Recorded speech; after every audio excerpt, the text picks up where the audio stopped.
Good morning guys, how you doing? Back at it again. A bit tired this morning, but today we're going to be tackling this beauty.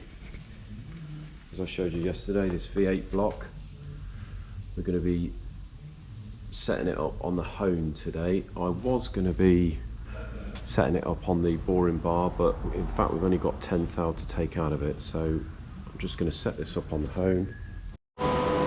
Right, I'm sure you've heard me mention Heath Robinson before, but this is definitely a Heath Robinson setup. I find that most of the things we do here involves a Heath Robinson setup, but if it does the trick, then so be it. Anyway, we've got this block on the hone. As you can see, I've started to hone one of the bores. Now this is a 4-inch bore, measuring it, it's at plus 30 already, sort of plus 2 or 3 thou wear in the bore as well. So what we're going to do, and the reason we're not boring it, is because theoretically on the worst part of the bores there's only about 7 thou to come out. So I'm just what I'm going to do is hone this and see if all the bores will clean up plus 40 thou, and leaving a thou or so in there. And then we'll go ahead and order the pistons. Now what you find is with some of this old stuff, especially these V8s, is in theory the piston should be less the running clearance, measuring on the skirt, but that's not always the case. So what I mean by that is, say if it's a 4-inch bore, you'll bore it to exactly 4 inches, and then if you measure the piston when you get it, the skirt will measure less what the running clearance should be. And with running clearance I mean the piston to wall clearance. So say if it's 3 thou, that piston across the skirt should measure 3 thou less than 4-inch. But what you find is, and it's been the case with this, is I think this has been, the bores measure sort of evenly a couple of thou over, 2 or 3 thou over. So on this size of bore, my feeling is that the old pistons, although we haven't got them, you sometimes find that the piston will actually measure the running, the bore size. So the piston will measure 4-inch, say on a standard, if it was a standard piston. Now the problem is with that, if you just bought those pistons and bored this to 4-inch, you would it would almost certainly seize up. So that's why I always say to a customer, get me the pistons before I go ahead and bore it. This one we've got to get the pistons from America, so I'm just going to make sure it cleans at 40 before we go ahead and order them. We don't want to order the pistons and then it not clean. So once we've confirmed that, we're going to go away, order the pistons, leaving a thou or so in this, and then measure them and see what we have to take it out to. Right, so I've finished boring this one, and now I've set this gauge. I showed you this gauge on yesterday's video. I've set this gauge where the little hand is in between 3 and 4, whether you can see that, and the large hand is on the 0. So if we check a bore that I haven't done yet, you can see that's where I set it, and this one is over 8 thou. So we've got 8 thou to come out of that, and it was the same on the last one, 7-8 thou. This one here, you can see, which I've just done, I've left a thou in there. See that? Just going a thou over the 0. So that is where we're going to leave that until we get the pistons. But as you can see, looking around the bore, usually if you get anywhere at all, there's going to be a lip up the top here, obviously where the top ring, where the piston comes up and the top ring stops. You usually get a nice little ridge there, but as you can see, this one here is definitely cleaned. So fingers crossed, we're going to do the other 3 and they all clean as well. and we're going to turn it over and do the other bank. Right, so we've honed out this block, and it does seem to have cleaned all the bores at plus 40 thou. There is a very, all this bank is perfect. There is a very slight witness mark. You can see that right at the very top there. There's a very slight witness still on that bore, but there's another thou or two to come out of that, so I would have thought that would clean.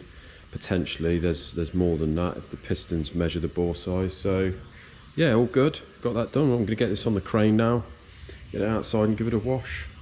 Hi guys, how you doing?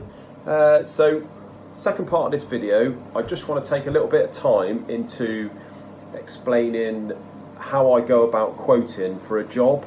So I get a lot of phone calls, have done the last 3 or 4 weeks. We've had loads of phone calls for quotes on jobs, and the way it normally goes is the customer rings up, first conversation we have on the phone. This is say for a full engine recondition, say. The way it goes is the customer wants a quote, obviously. They want to know how much the job's going to cost them. So what I normally say to them is, we can't give you an exact quote on a classic or performance engine. The reason being, we don't really know what state the engine's going to be in when we get it. You know, there could be a disaster in there. The engine could be, you know, horrible and mucky and, you know, need a lot more cleaning than one that maybe isn't like that. So what I normally say is, look, at this stage I can give you a sort of estimate, a rough estimate. I normally say, on a worst case scenario, I'll do the estimate in 3 stages. So I will do your parts, your labour and your machining. So what I say is, get the engine to us. We would spend 2-3 hours stripping it, measuring it, seeing what we've got inside, as in crankshaft wear, bore wear, you know, moving parts, general moving part wear, and then I will have a good idea. I will go away, price up all the parts, see what the difference is in the size of, say, bearings and pistons and stuff like that, because they can vary depending what size they are. If I'm going to do an over the phone initial sort of estimate on the parts, I will say, look, worst case, you're usually looking at about £1,500 plus the VAT. That will be for a sort of full engine kit, so that'll be pistons, bearings, gaskets, seals, your cam chain or cam belt kit, stuff like that, you know, or water pump, all that stuff. Depending what it is, obviously some stuff's a lot cheaper than other makes and models. So that's all I can say at that point. But I say, look, if we get the engine in, we strip it, we will know what we need. Then I will give you a quote, not an estimate, a quote. If you're happy with that, I will invoice that and we settle up the parts to start with. Then I say we're left with the machining. Now generally machining consists of a rebore, regrinding the crank, facing the block, overhauling the cylinder head, balancing all the crank assembly and the pistons and rods. Generally on that we are looking at about £600 to £800 for all that.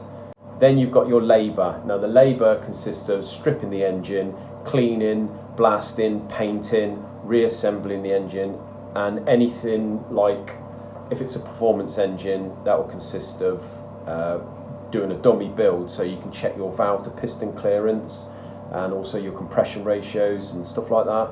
So yeah, so we work in 3 stages. If you ever do ring up for a quote, don't be surprised on that. That's what I will say. You know, at that stage we can only sort of estimate. I normally say on the labour side, as in the stripping and the building, etc., you're looking at usually on an engine now, between 30 and 50 hours. 30 being the best, obviously 50 being the worst case. you know, on a lot of performance engines where you do have to get into the valve to piston clearance and compression ratios and all this and doing your dummy builds, you're looking more on the lines of the 50 hours. So that's why really, worst case on a 16 valve 4-cylinder performance engine, from top to bottom, you're probably looking at £800 on the machining, £1,500 on the parts, depending on the parts you use. If you're going to use some performance parts and start adding competition H-section rods and stuff, you're going to add it on to that, so it could creep up to say a couple of thousand. So you're talking £5,500 plus the VAT on an engine like that. But a best case scenario would be on an old engine where it's 30 hours labour, £50 an hour, mind, recharge. So there's £1,500, maybe £500 on parts.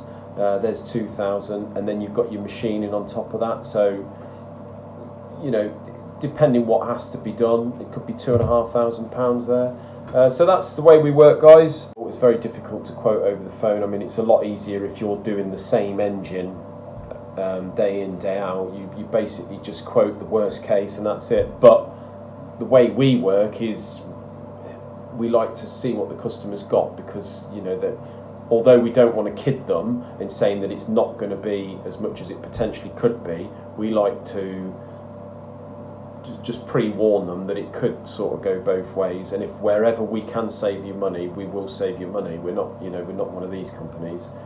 So yeah, just thought you'd be interested in knowing the way we work there with our sort of quotations and estimates. And yeah, we'll be back in a day or two for another video. Take care, guys.